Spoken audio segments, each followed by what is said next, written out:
Olá pessoal, eu sou João Bosco Paraíso da Silva, professor de Química, e hoje vamos dar continuidade a mais um vídeo na série Matemática para Química. Vamos falar de algarismos significativos em algumas operações básicas. Vamos começar logo depois da vinheta.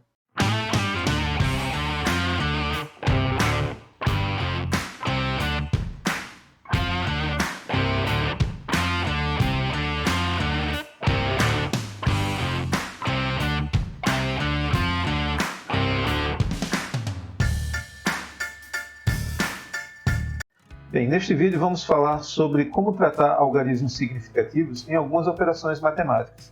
Em particular, vamos falar na soma e subtração, na multiplicação e na divisão e, por fim, na logaritmação.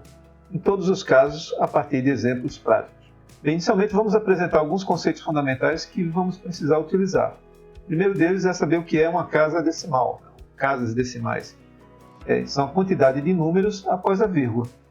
Então, por exemplo, se você tem aqui a altura de uma pessoa e diz que ela é 1,7 metros, a quantidade de casas decimais é 1, é o número 7 que está aqui após a vírgula. O peso de uma pessoa numa balança 1 é de 80,2 kg. Portanto, temos apenas uma casa decimal, que é o número 2 que está aqui depois da vírgula. Agora, o peso desta mesma pessoa numa segunda balança é 80,27. Neste caso, nós temos duas casas decimais aqui após a vírgula. E se considerarmos o peso de uma outra pessoa agora nessa balança 2 e por acaso ela é 65,00 kg, temos aqui também duas casas decimais depois da vírgula, mesmo que ela seja o zero. Se agora considerarmos o valor em gramas de uma onça de ouro é uma quantidade de ouro. Ela equivale a 28,3495 gramas. Bem, neste caso aqui temos 1, 2, 3, 4 casas decimais. E a massa de um comprimido, se ela é considerada como sendo 0,025 kg, neste caso temos 3 casas decimais. Bem, agora que nós entendemos que são casas decimais, vamos adiante. Bem, em ciências é muito comum, é muito típico realizar experimentos. E os resultados dos experimentos eles são frequentemente expressos por números. Então, frequentemente os números traduzem os resultados dos experimentos. Bem, é nesse contexto que surgem os chamados algarismos significativos. Algarismos são símbolos numéricos, né? E no caso, símbolos numéricos relevantes. Relevantes de quê? De um experimento ao qual ele está associado. Bem, quando a gente fala em realizar um experimento, em realizar uma medida, nós devemos lembrar que numa medida precisamos de um objeto a ser medido, de um instrumento de aferição, uma unidade e um investigador. Vejamos um exemplo. Imagine que o experimento que estamos interessados é o de medir o volume de um líquido azul, conforme mostrado nessa figura ao lado. Considere que você tem o mesmo volume e que ele está contido dentro de 3 vidrarias com gradações diferentes, como vemos em cada uma destas figuras. Observe que aqui nós temos as condições que elencamos há pouco para a realização do experimento. Temos, em primeiro lugar, um objeto a ser medido, que é o volume desse líquido. Temos um instrumento, que é a proveta. Temos uma unidade, pode ser em decilitro, como é o primeiro caso, de centilitro no segundo, ou em mililitro, que é o caso da terceira proveta. E tem um investigador, que é este que vos fala.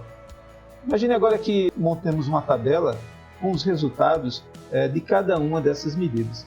Veja só, quando utilizamos uma proveta em decilitros, que é essa representada na primeira figura da esquerda, observamos que aqui o volume, obviamente, passou do valor de 1 decilitro, e podemos ter um valor estimado, um número duvidoso aqui com relação ao que está passando de 1 decilitro.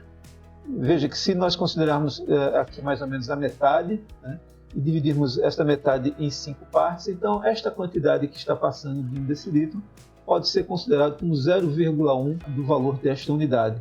Portanto, o volume em decilitros poderia ser escrito como 1,1 decilitro. E observe que aqui o número que temos certeza é o 1 e o número duvidoso é este que aparece sublinhado, 0,1. Então, veja só, como 10 significa 10 a menos 1, então isso aqui significa 0,11 litros. Novamente representamos aqui o algarismo duvidoso sublinhado em litros. No segundo caso, quando utilizamos uma proveta em centilitros, conseguimos ver nitidamente que o volume passa do número 10, na verdade está entre 10 e 11. E você pode estimar que o valor correto seria alguma coisa entre 10 e 11, talvez um pouquinho acima da metade do caminho entre 10 e 11. Então, esse valor aqui poderia ser sugerido como 10,6 centilitros. Observe que aqui o valor estimado é 0,6 centilitros. Então, como cent representa 10 a menos 2, então o valor em litros seria 0,106 litros. E, novamente, o algarismo duvidoso aparece aqui sublinhado. E no terceiro caso, quando a gente utiliza uma proveta em mililitros, nitidamente ele passa de 100 mililitros, porém essa gradação aqui menor está um tanto que difícil de ver, portanto vamos dar aqui um zoom nessa figura e observarmos aqui ao lado e temos certeza de 100, 101, 102, 103, 104, 105, 106. Então o volume está entre 106 e 107. E me parece aqui que está um pouquinho acima da metade do caminho entre 106 e 107. Por isso, eu vou sugerir que este número é 106,7 mililitros. E aqui o número 7 representa o meu número estimado, né? E, portanto, como mili representa 10 a menos 3, esse valor em litros seria 0,1067 litros. Uma coisa que a gente não pode perder de vista é que, obviamente, esses valores duvidosos aqui, esses algarismos duvidosos, eles têm a ver com a pessoa que está fazendo a medida. Claro que se fosse outra pessoa, talvez esses números aqui fossem diferentes. Mas aqui o que vale a gente destacar é que os números que obtivemos para representar os volumes em cada caso possuem dois algarismos significativos no primeiro caso, um que é o que a gente tem certeza e outro que é o que a gente estima. No segundo caso, temos três algarismos significativos, dois que nós temos certeza e um que é estimado. E no terceiro caso, temos aqui quatro algarismos significativos, né?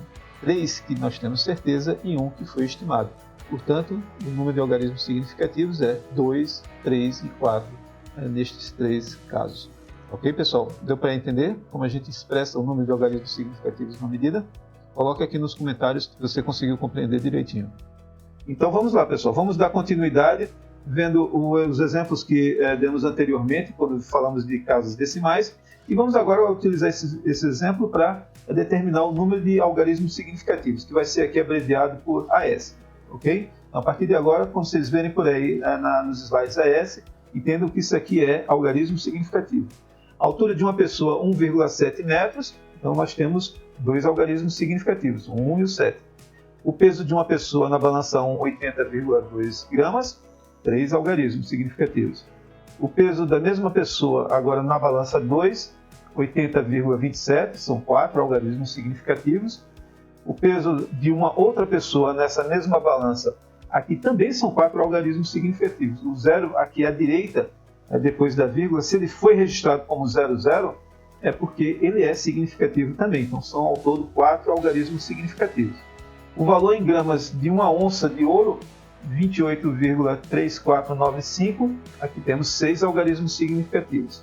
E a massa de um comprimido é 0,025, observe só, 0,025 kg é absolutamente igual a 25 gramas.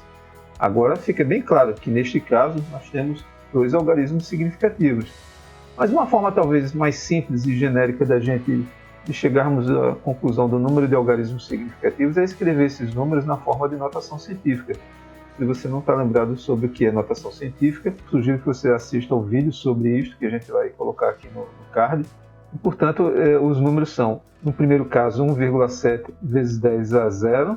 Então a gente vê que temos dois algarismos significativos. 80,2 kg é 8,02 vezes 10 a primeira quilogramas, então temos aqui 3 algarismos significativos. 80,27 kg dá 8,027 vezes 10 a primeira quilogramas, então são 4 algarismos significativos. 65,00 kg é 6,500 vezes 10 a primeira quilogramas, portanto são 4 algarismos significativos. E 28,3495 gramas é 2,83945 vezes 10 a primeira gramas, portanto são aqui 6 algarismos significativos. E por último, caso que parecia um pouco mais difícil chegar à conclusão de qual era o número de algarismos significativos, 0,025 kg é 2,5 vezes 10 a menos 2 kg, portanto temos aqui 2 algarismos significativos. Ok? Tranquilo, pessoal? Podemos ir adiante. Outra coisa que nós vamos usar bastante aqui é como podemos fazer o chamado arredondamento dos números. Existem diferentes formas de fazer arredondamento e vamos usar a que é mais frequente, que é se o número é maior ou igual que 5, então arredonda-se para cima, quer dizer, para o próximo número. E se ele é menor do que 5, arredonda-se para baixo. Então, usando os mesmos exemplos, o número 1,7, que é a altura dessa pessoa, ele pode ser arredondado para cima como sendo 2 metros, porque o número 7 é um número maior do que 5. Então, o próximo arredondamento é levá-lo para 2. O peso de uma pessoa na balança 1, escrito como 80,2 kg, veja que aqui o número 2 ele é menor do que 5. Então, se tiver que arredondar esse número, seria para 80 kg. O peso da mesma pessoa agora na balança 2 é de 80,27 kg. Então, veja só, o número 7 ele é maior do que 5. Se você tiver que arredondar para cima, isso seria 80,3 kg. O peso de uma pessoa na balança 2, escrito como 65,00 kg, 0 é menor do que 5, então arredondando isso seria 65,0 kg. E o valor em gramas de uma onça de ouro, 28,3495, o 5 é a condição que arredonda para cima, né? Então veja só, quando você arredondar para cima, o 9 vai ser arredondado para quê? Para 10. Só que o 10 significa que o 4 vai passar para 5. Então, arredondando para o próximo número superior, seria 28,350. Perceberam? E a massa desse comprimido vai ser simplesmente 0,03. Ok, pessoal? Então, vamos adiante. Muito bem. Finalmente, vamos tratar da soma e subtração envolvendo números com diferentes quantidades de casas decimais. Repare só. A regra é bem simples. O resultado deve possuir um número de casas decimais igual ao menor número de casas decimais dos dados. Então, por exemplo, se você está somando 0,30 segundos com 0,512 segundos, a soma, a princípio, desses dois números seria 0,812 segundos. Porém, aqui, repare só, você tem que o primeiro número tem 2 casas decimais e o segundo tem 3. Portanto, esse resultado aqui deve ser escrito como 0,81 segundos. Em outras palavras, o resultado não pode ter uma maior precisão que é aquela fornecida pelo número de menor precisão. O número de menor precisão aqui é o 0,30. Não faz sentido eu falar com muitas casas decimais depois da segunda, se um dos dois números que está sendo somado tem apenas 2 casas decimais. É isso que essa regra quer nos dizer. Então vamos ver aqui um exemplo. Vamos considerar o átomo de hidrogênio, que é o menor átomo da tabela periódica, constituído apenas de um próton e um elétron. E aqui estão a massa do próton, 1,672621 vezes 10 a menos 27 kg, e a massa do elétron, 1,109389 vezes 10 a menos 31 kg. Muito bem. Para considerar a massa do hidrogênio, é a soma da massa do próton mais a massa do elétron. Só que observe que a massa do próton, isso aqui é um número da ordem de 10 a menos 27. E a massa do elétron é um número da ordem de 10 a menos 31. Novamente, esse conceito de ordem de grandeza, se você não está acostumado com ele, sugiro que vocês assistam um vídeo sobre notação científica. O que nós vamos fazer aqui para facilitar essa soma é exprimir os dois números em termos do número de maior ordem de grandeza, ou seja, 10 a menos 27.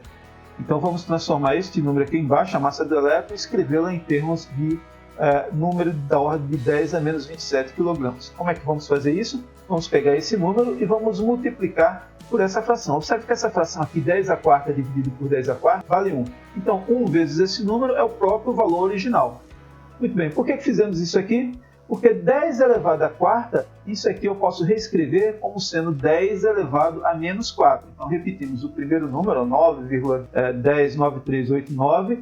Esse 10 à quarta aqui no denominador, ele aparece como 10 a menos 4. Aí repetimos o 10 elevado a menos 31 e ficou o 10 elevado à quarta. Por quê? Observe agora que com 10 elevado a menos 31 vezes 10 elevado à quarta, isso aqui é um produto de dois números que tem a mesma base. Então, o que é que a gente faz? Repete a base e soma os expoentes. Menos 31 com mais 4 vai dar o menos 27 que estamos desejando. Então, isso aqui vai ser multiplicar 10 a menos 4 vezes esse número aqui. Então o que ele vai fazer? Ele vai levar a 0,1234. Observe, o número 9 aparece na quarta posição depois da vírgula. E esse produto aqui final, 10 a menos 31 vezes 10 a quarta, como falamos, é 10 a menos 27 kg. Muito bem. Agora sim, agora a gente pode somar esses dois números, né? Porque ambos estão escritos como 10 elevado à mesma potência, 10 a menos 27. Para somar é bem fácil, eu tenho aqui dois números que estão sendo multiplicados por 10 a menos 27, então eu posso colocá-lo aqui na frente, multiplicando esses números aqui. Então agora eu posso simplesmente somar esses dois números para obter 1,6735319389 vezes 10 a menos 27 kg. Agora vamos lembrar da regra, né? Como que a gente define a quantidade de casas decimais do resultado. Observe que o primeiro e o segundo número têm quantidades de casas decimais diferentes. O primeiro aqui você tem 1, 2, 3, 4, 5, 6 casas decimais, e o segundo número tem 1, 2, 3, 4, 5, 6, 7, 8, 9, 10 casas decimais. Portanto, o resultado aqui vamos querer também o menor número de casas decimais, né? Que no caso aqui é esse número que está aqui nesse quadrado pontilhado em vermelho. E aplicando a regra de arredondamento, observe que o número seguinte após esse 9 leva esse número a ser escrito como sendo 2. Então vai ficar a massa do hidrogênio como sendo 1,673532 vezes 10 a menos 27 kg. Muito bem. Vamos agora falar da regra associada à multiplicação e divisão. Aqui a regra é o seguinte: o resultado ele deve possuir um número de algarismos significativos. Observe que antes eram casas decimais, agora aqui são algarismos significativos, por isso eu coloquei em vermelho, que deve ser igual ao menor número de algarismos significativos dos dados. Então é bem fácil. Vamos ver o exemplo que, através dos exemplos, a gente pega fácil esse assunto. Observe aqui que eu tenho aqui um número que é 10,26 km e eu estou dividindo por 2,0 horas. Você divide 10,26 por 2, isso aqui vai dar 5,13 km por hora. Só que aqui, observe, a quantidade de algarismos significativos no primeiro número é 4. E já no segundo, são 2.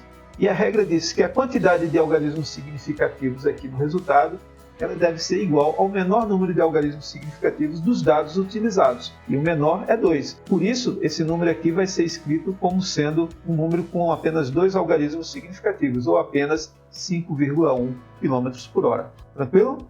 Então, veja só. Vamos ver outro exemplo aqui. Vamos supor que você tem aqui duas quantidades expressas em quilômetros, 7,033 km, que está multiplicando o ponto, lembra isso aqui significa multiplicação, está multiplicando 0,931 km. O resultado dá este número aqui, e a unidade é quilômetro ao quadrado. Muito bem. Só que a gente tem aqui que o primeiro número ele tem 4 algarismos significativos, enquanto o segundo tem 3 algarismos significativos. Portanto, esse resultado aqui deve conter também 3 algarismos significativos. Vamos parar aqui no número 4. Vemos que depois do 4, o próximo número é 7. Então, esse número aqui ele vai arredondar esse 4 para 6,55 km². Ok? Muito bem. Agora vamos fazer aqui uma observação. Quando tivermos uma constante ou um valor exato, ele não vai impactar no número de algarismos significativos do resultado. Veja só. Este último exemplo que demos, um produto de 2 números em quilômetros, dando um valor em km², isso aqui é equivalente a calcular a área de um retângulo. Muito bem. Veja só. Agora, se você pega e divide esse valor por 2, então você está dividindo aqui esse retângulo por 2, você está calculando a área do triângulo. Como é que a gente vai fazer? Você vai fazer novamente o produto, dividir por 2 e fazer o arredondamento. E a gente vai ficar aqui, no caso, com apenas 3 algarismos significativos no resultado. Então isso aqui vai ser 3,27 km². Então repare só, esse número 2 ele não vai influenciar de forma alguma, a regra continua a mesma. O resultado vai ter o mesmo número de algarismos significativos da espécie que tem menor número de algarismos significativos no produto. E um outro exemplo seria, suponha que você tem uma temperatura em graus Celsius e você quer exprimi-la em Kelvin. O que é que você faz? Você soma com esse número, 273,15. Então basta pegar uma temperatura em graus Celsius, somar com 273,15 para obtê-la na escala Kelvin. E esse número 273,15 isso é um número exato. Então veja só, suponha que a sua temperatura em graus Celsius é 200,000 graus Celsius. Ou seja, aqui você tem uma situação em que você tem 6 algarismos significativos. Quando você substitui nessa forma, basta somar, como eu falei, com esse número. Portanto, o resultado da temperatura em Kelvin vai ser 473,150 Kelvin, com 6 algarismos significativos. Por quê? Porque esse número aqui, exato, ele não deve modificar no resultado a quantidade de algarismos significativos. Vai ser a mesma que você tinha originalmente. É por isso que, em vez de ser 473,15, é 473,150. Certo? Agora, antes de irmos para o próximo slide, vejamos que este resultado aqui que obtivemos no cálculo da área do triângulo, 3,27, isso aqui não é exatamente a metade do valor 6,55. Se você fizer 3,27 vezes 2, você vai ter 6,54. Ou seja, você vai estar com uma diferença de 0,01 km², que surgiu de onde? Surgiu do arredondamento envolvido neste cálculo aqui embaixo. Aí alguém poderia dizer 0,01 km² é tão pouco. Olha, veja só, 0,01 km², 0,01 é 10 a menos 2. E 1 km são 1.000, portanto 10 a terceira metros, que você está elevando ao quadrado. Portanto, você tem aqui 10 a menos 2, 10 elevado à terceira ao quadrado é 10 elevado à sexta, metro elevado ao quadrado, metro ao quadrado. Então você tem aqui, ó, repete a base e soma os expoentes, você vai ter 10 elevado à quarta metros ao quadrado. Então, na verdade, 0,01 km² representa 10.000 metros quadrados. Se essa quantidade aqui em área de 10.000 metros quadrados for, por exemplo, a área de um terreno, e se esse terreno estiver na ilha de Manhattan, em Nova York, no ano de 2020, o metro quadrado custava em Manhattan 12.475 dólares por metro quadrado. Se você multiplica por 10 à quarta, você obtém um incrível número de 124.750.000 dólares.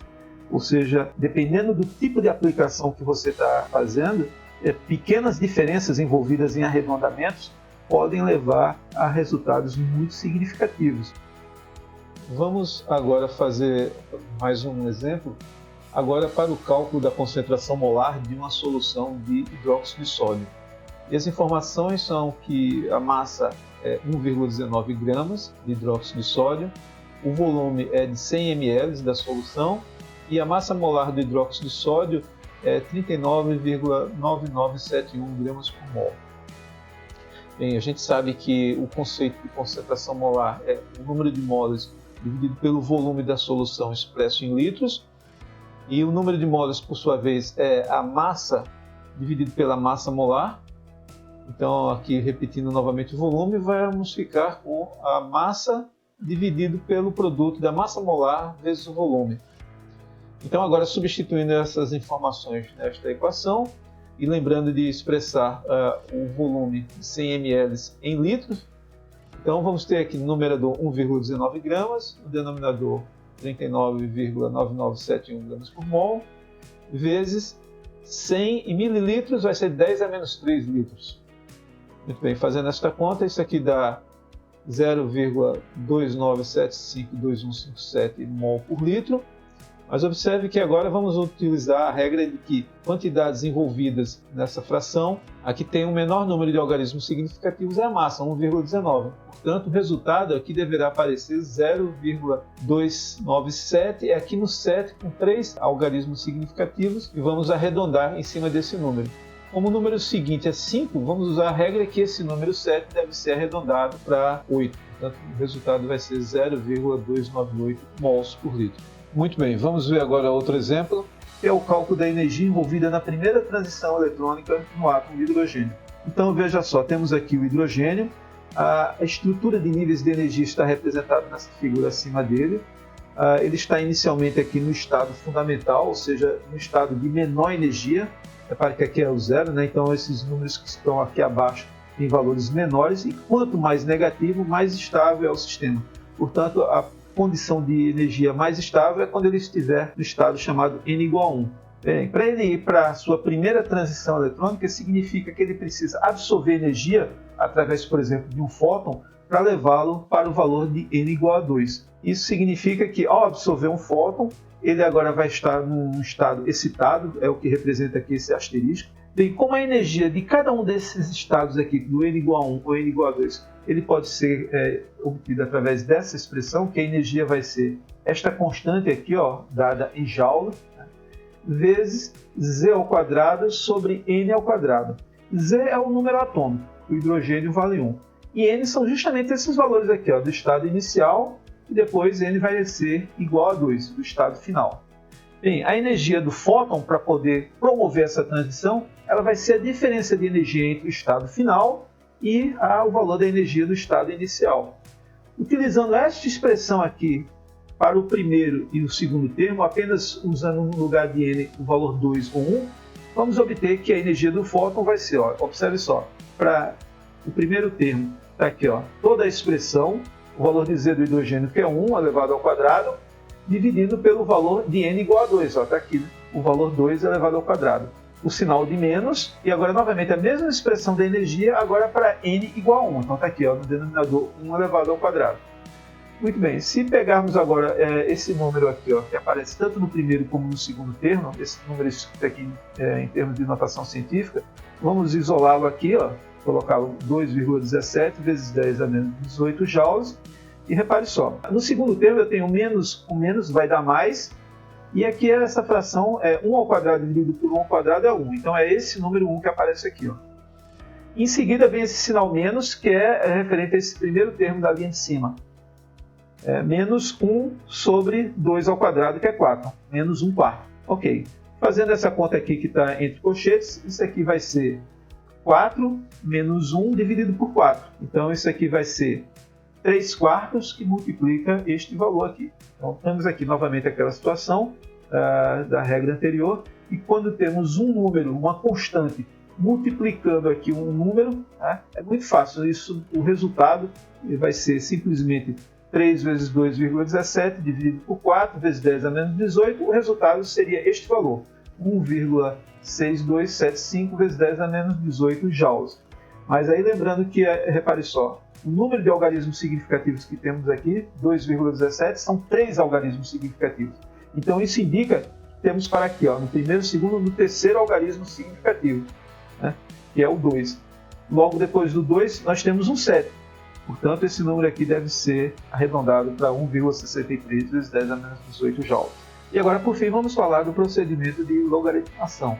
Bem, somar e subtrair, multiplicar e dividir são procedimentos mais familiares. Mas nem todo mundo está muito familiarizado com o conceito de realizar uma logaritmação. Então, vale aqui deixar bem claro o que isso significa. Bem, isso é aplicar o chamado operador logaritmo sobre um número x e obter como resultado um outro valor y. Bem, transformar essa frase aqui numa equação é dizer o seguinte: você tem aqui o valor x, você vai operar o operador log sobre esse número x e ele vai lhe dar como resultado o número y. Pronto, é isto que significa em termos de expressão matemática. Mas isso aqui acontece de tal forma que, se você pega este resultado y e calcula 10 elevado a y, você restitui o valor original de x. Vê que interessante. Então, quando opera o log sobre um número, você obtém um outro número. Que outro número é esse? É um número tal que, se você pegar 10 elevado a ele, vai lhe dar o valor original que você tinha de x. Vamos ver aqui alguns exemplos. Por exemplo, se você pega o número 1000 e você aplica o log sobre o número 1000, isso vai lhe dar como resultado o número 3. Será que é verdade? Vamos ver. Se é verdade, se você fizer 10 elevado à terceira, que é 10 vezes 10 vezes 10, que vale exatamente que 1000. Olha aí, obtivemos de volta o valor original sobre o qual aplicamos o log nele. Vamos ver outro exemplo. Por exemplo, se você pegar aqui, ó, sobre o número 2,5 vezes 10 à terceira e aplicar o logaritmo sobre ele, o resultado é este número que está aqui. Veja só, se isso é verdade, vamos usar o mesmo procedimento que fizemos anteriormente. Se você pegar 10 elevado a esse número, o resultado deve ser isso que está aqui dentro do argumento do logaritmo, né? Esse número aqui deve corresponder a 2,5 vezes 10 à terceira. Será que é verdade? Veja só, esse número que está aqui, repare que ele pode ser escrito como? Pode ser escrito como sendo 10 elevado a 0,397940001 mais 3. Se você somar aqui em cima, ó, esses dois números, vai obter o que está aqui no expoente do lado esquerdo, 3,3979401, tá certo? O que a gente fez aqui foi dividir esse número aqui em dois valores, certo? Muito bem. Quando você tem isso aqui, ó, 10 elevado a dois números aqui no expoente, isso aqui é o mesmo que você escrever 10 elevado a 0,3979401 vezes 10 elevado à terceira, tá certo? Porque repare só, se você pegar essa linha de baixo aqui, ó, que é um produto, você repete a base e soma os expoentes, é exatamente o que temos aqui na linha de cima. Muito bem.